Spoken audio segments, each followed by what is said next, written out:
A former camp counselor is in jail accused of shooting a rifle during a fight. It happened Sunday afternoon at the military adventure camp in Flemingsburg. Steve Butera reports.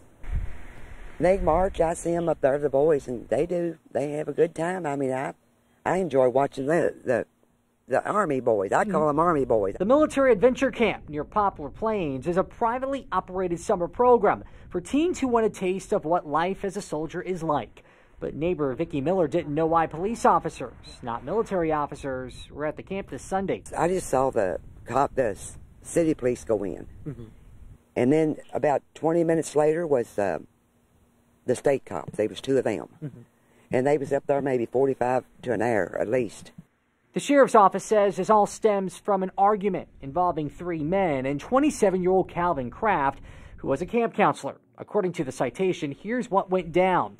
Kraft, who was at the rifle range at the time, was asked by a coworker to check on a vehicle parked on the campgrounds.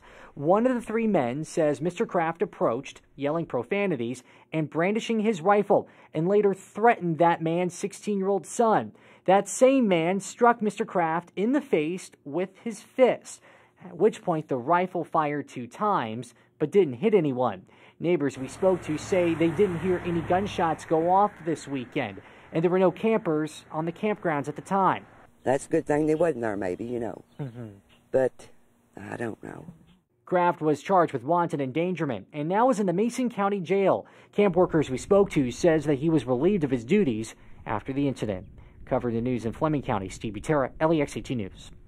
We reached out to the camp for an interview but have not heard back from the commander. And again, there were no children on the campgrounds at the time of the incident.